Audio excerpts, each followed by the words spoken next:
Mga igsoon, mga anak sa Diyos. Sa wala pa nakahibalo, usa sa akong mga hilig, mo ang pagsubay sa among kaliwat, sa Fiel clan o sa ako ang extended family nga Sausa clan. Sa akong panuki-duki, nasayra na ako nga adunay usa ka kaliwat sa among Sausa family tree nga nisulod sa Dominican Order, panahon sa mga Katsila. Dito siya giporma sa Espanya o gisuportaan usab siya sa iyang pamilya. Apan sa dihang mibalik siya sa Pilipinas human sa iyang ordinasyon, naatlan gyud nga nisugod na pod ang Philippine Revolution. Og tungod kay siya usa ka praile, naalaan siya nga usa sa mga abusado nga Katsila og walay daghang pasabot, gipatay siya.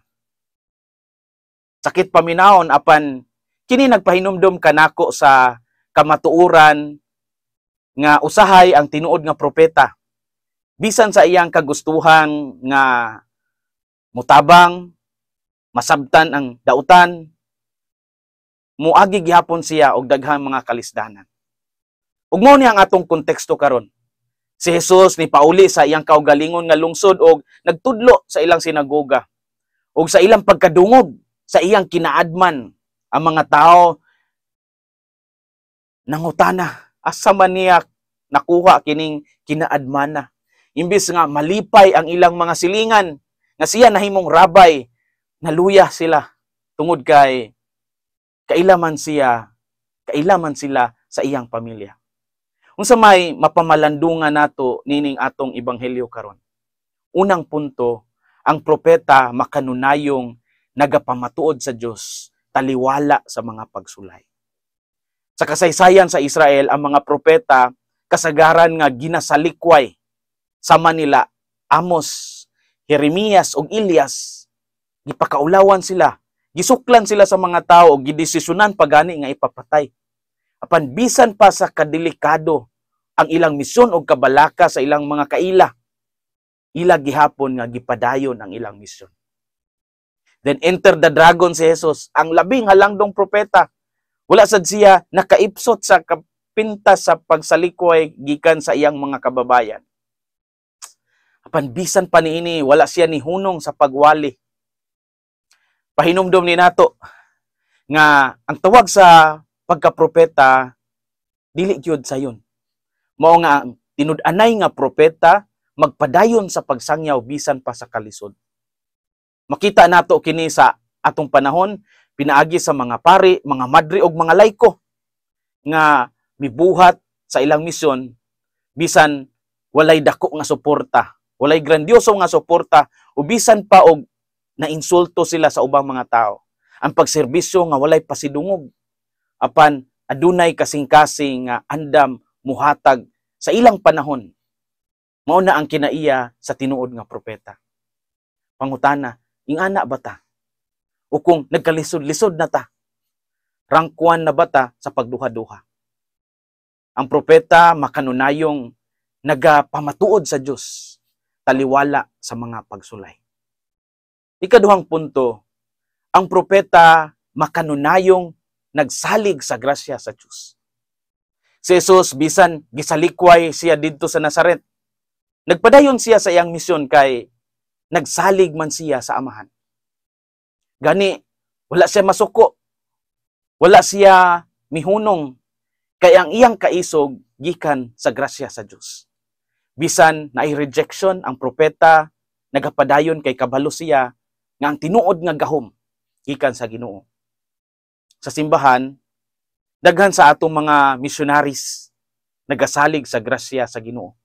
Wala sila nagsalig sa ilang kwarta, wala sila nagsalig sa ilang koneksyon o kabantog. Misalig sila sa panalangin sa Ginoo o sa suporta sa katawhan. Ang propeta mutuo nga ang iyang mga pulong bisan og karon walay namati sa umaabot nga panahon kini mamunga gihapon. Sama sa binhi nga gilabog sa yuta, moabot ra gyud ang panahon sa ani. Ang tawag di ay sa pagka-propeta, wala nagpasabot nga popular ka, kundili nga matinud-anon ka. Bisan sa simbahan, sa pamilya o sa komunidad, kung ikaw motindog alang sa kamatuoran, usa ka kapropeta sa atong panahon. Apan pangandami usab ang pagsalikway. Pangandami pod ang pagsulay. Pangandami pod ang mas daghan pang mga pagsulay. Himoa nga ang imong kaisog mosalig dili sa imong abilidad, kundili sa grasya sa Ginoo. Ang propeta makanunayong nagsalig sa grasya sa Dios. Story time. Nahinumdum ko sa una nakong misyon sa Caubian Island dinhi sa Sugbo. Gamay ra ni siya nga isla, mga 400 plus nga mga families nagpuyo atong maong islaha. Kauban nako ang mga batan-on nga professionals gikan sa Christian Living Ministry. Gikan ni sila sa different universities dinhi sa Sugbo. Sa among pag-abot, ginatigom dayon ang mga batan-on didto sa isla ug ang mga tao para sa misa. Human niini adunay katisismo alang sa mga kabataan, pagbisita sa mga may sakit ug feeding program. Makita gyud nimo nga ang pagserbisyo mahimong propetikanhong buhat.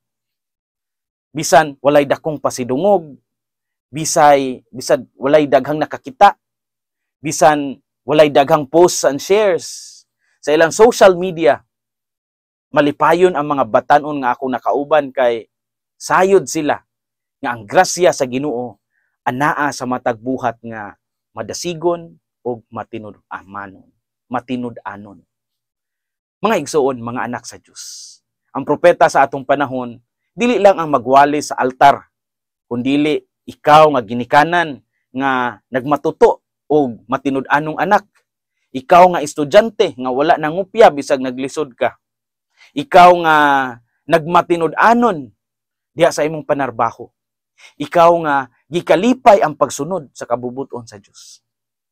Ayaw kahadlo kung ang uban mo salikway o dili mo dawat nimo.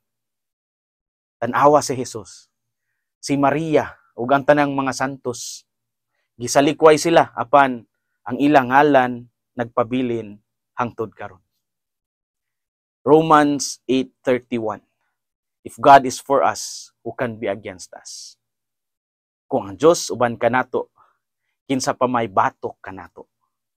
Ang grasya sa Ginoo paigo na alang nato aron makabarog ta sa tawag nga atong gitubag. Hinaot nga ang kasing-kasing ni Kristo maghari sa atong mga kasing-kasing. Kini si Father Felmar Castrodes, Fiel SVD, ang inyong magsisibya sa maayong balita. Hinumdumi ang kinabuhing Kristiyano, kinabuhi sa pagserbisyo.